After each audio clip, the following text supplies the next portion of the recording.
자, 그럼 이제 우리는 배우는 게 이제 세법이죠. 우리가 하는 일이 제목이 이제 부동산 세법이라고 돼 있잖아요.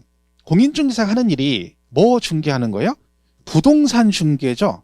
그럼 우리 세법은 뭐냐면 그 부동산을 중개할 때 그 과정에서 발생되는 세금이 있을 거 아니에요. 그죠? 그에 대한 세금을 배우는 게 부동산 세법입니다. 그러니까 세법의 종류가 되게 많은데 종류가 그중에 뭐만 배워요? 부동산과 관련된 것만 주로 배웁니다. 왜? 중개사 하는 일이 그거니까. 자, 그러면 우리가 부동산 그러면 자, 그럼 이거 배우는 거죠? 부동산을 뭐 할 때 거래하는 과정에서 발생되는 세금에 관한 걸 배운다. 그런 뜻입니다. 자, 그러면 부동산. 뭘 부동산이라고 하나 일반적으로? 뭐 토지나 뭐 건축물 같은 거 얘기합니다. 토지 건축물의 대표적인 부동산이죠. 자, 얘가 부동산 다 아는 얘기죠. 자, 이거를 뭐 할 때 부동산을 거래하는 과정에서 발생되는 세금이래요. 자, 부동산 거래, 우리가 거래라고 했어요. 지금 뭐요? 사고 파는 거예요. 그죠? 부동산을 사고 팔 때 내는 세금을 배우는 거죠. 자, 부동산을 사요. 거기다 뭐야? 나중에 팔아요. 그죠?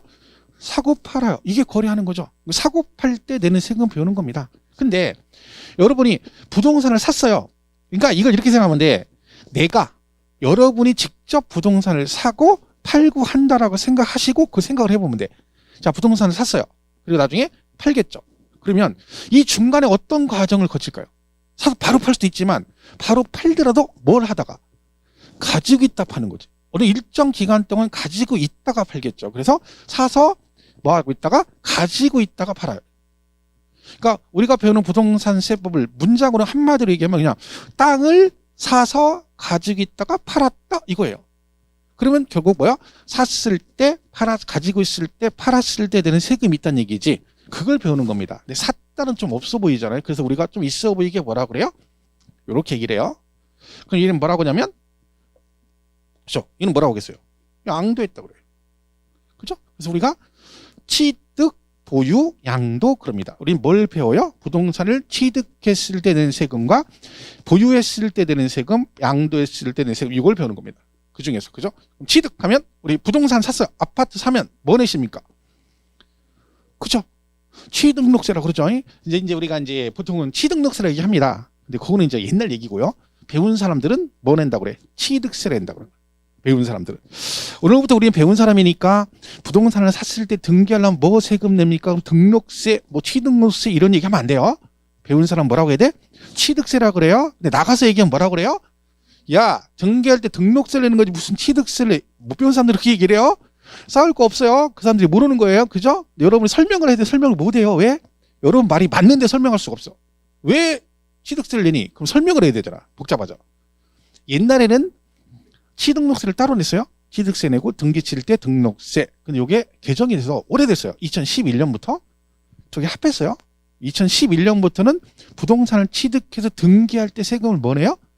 취득세를 내요. 두 개를 합해버린 거지. 그죠? 되게 중요한 개념인데 나중에 배워요. 그러니까 취득세 내고. 물론 등록세 내기도 합니다. 왜?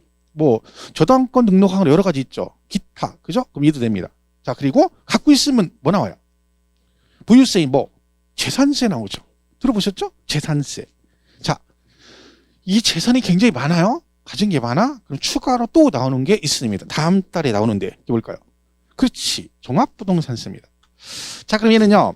보유하고 있을 때 재산세 내시고 그리고 종부세를 냅니다. 잘 보시면 이 종합부동산세는요. 자, 만약에 제가 이게 맞나 보세요. 저는 재산세를 안 내요. 그죠? 친구한테 뭐라고 제가 야, 나는 짜잔하게 재산세는 안 낸다. 하지만 뭐요? 종합부동산세 내는 사람이야. 말이야 막걸리요. 막걸리 말이 아니에요. 왜? 재산세를 안 내면 종부세를 낼 수가 없어요. 그러니까 종합부동산 둘이 짝꿍이에요. 그래서 무조건 재산세 낸 사람 중에서 나중에 추가로 뭘 내는 거야? 종합부동산세를 내는 거지 얘를 내지 않으면 얘는 절대 낼 수가 없습니다. 그래서 이 종합부동산세 모든 일반적인 기준이 다 누굴 따라간다? 얘를 따라갑니다. 그죠? 그럼 잘 보세요. 그냥 여기서 그냥 맞춰보세요. 그냥 딱 보면 이 제목을 잘 보시고 얘가 토지, 건축물, 주택, 선박, 항공기 얘들을 갖고 있으면 재산세가 나오거든요. 자, 그럼 여러분이 선박을 고급 선박 요트를 가지고 있어 100억짜리 그럼 재산세 냈겠죠? 자, 이 100억짜리 요트를 갖고 있으면 100억이니까 비싸잖아요. 얘는 종부세를 낼까 안 낼 것 같아요? 안 낼 것 같아요? 안 내요. 왜? 이름 봐봐. 이름이 뭐라고 돼 있나? 부동산세라고 돼 있잖아. 그죠? 그러면 이 5개 중에 누구는 부동산이 아닌 애들은 대상이 아니란 뜻이죠. 그러니까 이름이 부동산세입니다. 그러니까 선박항공기는 부동산이 아니잖아요. 그러니까 얘네들은 재산세를 내지면 뭐는 안 나와?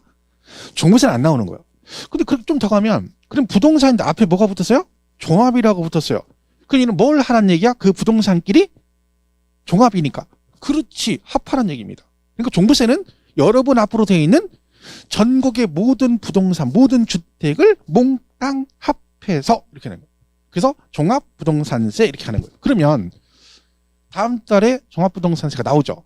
자, 여기서 되게 중요한 개념이 뭐냐면 얘는 그러면 가지고 있을 때 되는 거잖아요.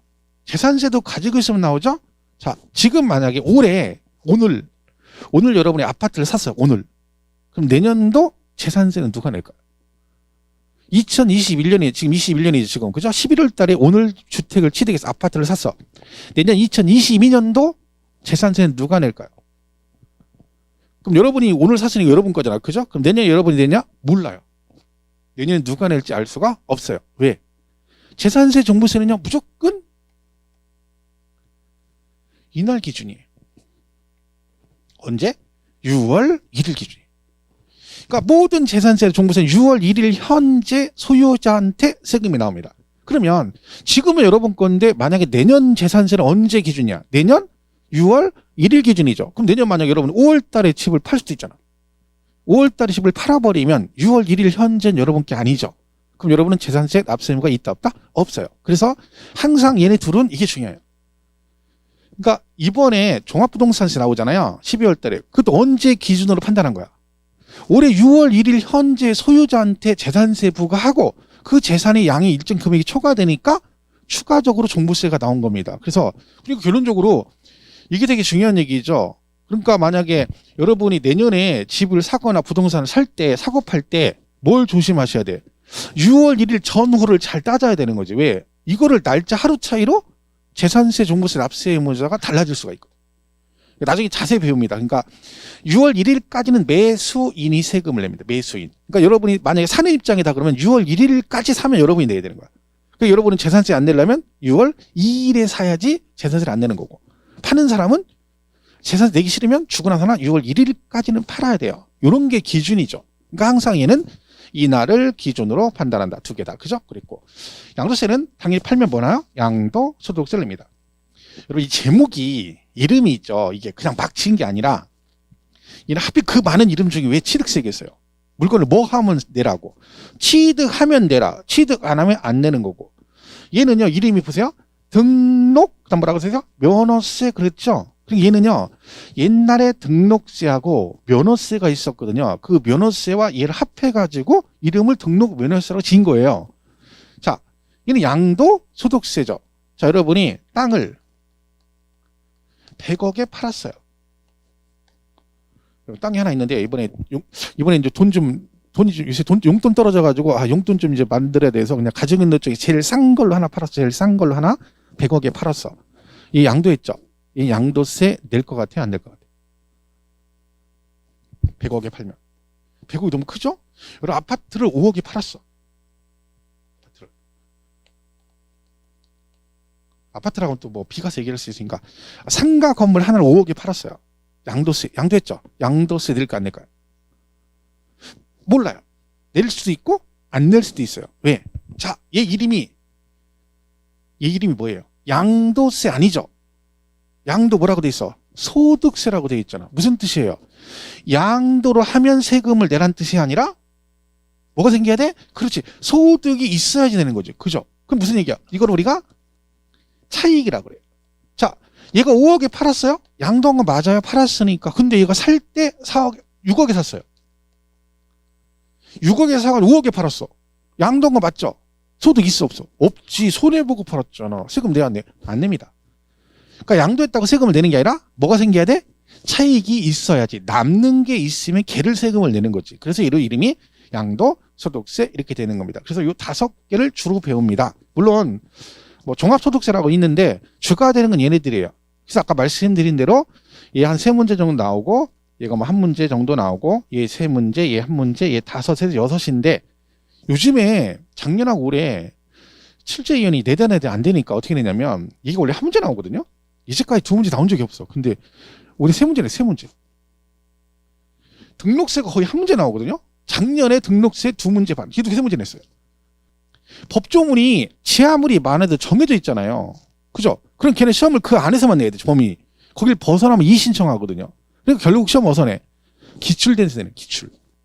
올해 시험도 작년 기출문제 나왔던 거 정답으로 나왔어요. 작년에도 재작년에 나왔던 거 그대로 그 지문 그대로 냈어요. 올해 시험 문제 취득세 같은 경우도 작년에 나왔었거든, 그 지문이. 그죠? 근데 작년에 걔가 정답이 아닌 지문으로 나왔는데 올해는 걔를 정답으로 냈죠. 결론은 출제위원은 기출 문제를 변형해서 낼 수밖에 없어요. 최소한 70% 이상 이렇게 됩니다. 왜? 낼 게 없거든요. 지금까지 32번을 시험을 봤는데 문제 낼 게 뭐가 있겠어. 그죠? 자, 그래서 이걸 잘 보시면 됩니다. 그래서 우리 결국 배우는 것마다 취득했을 때 두 개, 취득록세 그리고 가지고 있을 때 재산세, 종부세 팔면 양도세 이렇게 되는 거죠. 자, 이걸 배우는 겁니다. 자, 그럼 취득세로 이름이 뭐다? 부동산을 취득할 때 내는 거고요. 얘는 등기 등록할 때 내는 거예요. 재산세는 가지고 있으면 내는 거고요. 그리고 종합부동산세는 가지고 있는데 걔가 일정 금액을 뭐가 되면 초과되면 내는 거죠. 일정 금액. 이걸 나중에 배우는 거고요. 그리고 양도세는 양도했을 때 그 양도자에게 부과한다. 뭐 이런 얘기입니다. 자,